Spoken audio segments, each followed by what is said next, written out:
Hi, I'm Nir Eyal, and this is the Near and Far podcast. This podcast is about business, behavior, and the brain. On this show, I do a few things. I read quick articles I've written about topics shaping your behavior. I interview authors of books I enjoy, and from time to time, I devote episodes to answering your questions. If you want to ask me a question, visit the podcast page on iTunes, go to ratings and reviews, and ask me a question by leaving a review. I promise to read it and possibly include your question in a future episode, so please, ask me anything. Now, enjoy the episode, and for more, you can always visit me at nearandfar.com. 20 Common Values and Why People Can't Agree on More by Nir Eyal, narrated by Johnny Heller. When you replace the typical definition of values with a better one, your life suddenly becomes clearer. When I recently came across the headline, "The World's Most Influential Values," in one graphic, I couldn't help but click. A good data visualization is like catnip for me. The chart, compiled by global research company Valuegraphics, shows the results of 500,000 surveys across 152 languages about what people think are common values. A few of the answers on the list: freedom of speech, leisure, financial security. I was disappointed, not because any of those things are bad, but because they aren't actually values. For the survey, the authors define values as what we care about, which is the definition that a lot of people probably have.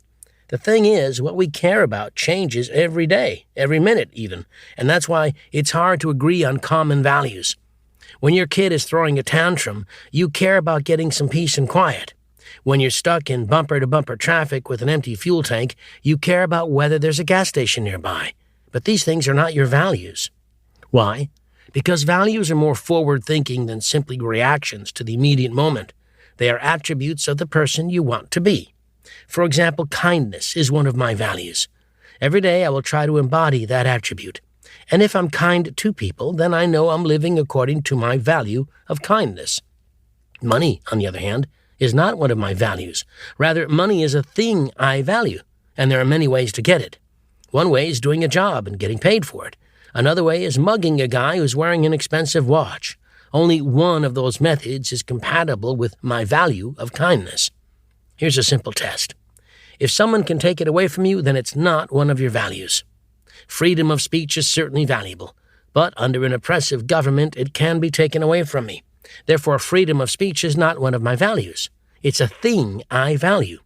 Honesty, in contrast, is something I can own, and it's a common value shared across cultures.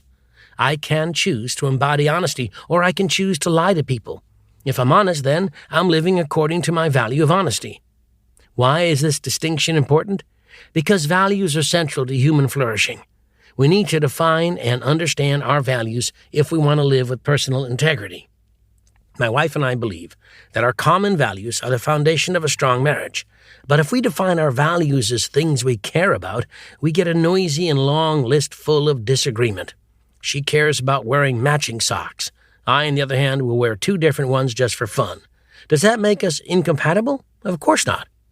When we define values as attributes of the people we want to be, we can more clearly see our next steps, the actions we can take to move forward. My wife and I both care about our daughter, but that's not actionable. What's actionable is the desire to be attentive parents. Attentiveness is a value. And if we both want to be attentive parents, we can talk about what that means, and we can strive every day to live up to it. For us, it means being fully present when we're together, without getting distracted by our phones. What are some common values? Here are 20 common values that embody traits of the person you might want to be. 1. Loyalty. 2. Spirituality. 3. Humility. 4. Compassion. 5. Honesty. 6. Kindness. 7. Integrity. 8. Selflessness. 9. Determination. 10. Generosity. 11. Courage. 12. Tolerance. 13. Trustworthiness. 14. Equanimity. 15. Altruism. 16. Appreciation. 17. Empathy. 18. Toughness. 19. Self-reliance. 20. Attentiveness. There's a difference between the things you value and your actual values. The former come and go, but your values can guide you throughout your life, no matter the situation. In the end, you have a better measuring stick. Real failure is failing to live by your values, and real success is taking action every day to embody them. Thanks for listening to this episode of the Near and Far podcast. You can always find more at my blog, nearandfar.com. And don't forget, if you have a question you'd like me to explore in a future episode, leave me your question in the form of a review for the podcast on iTunes.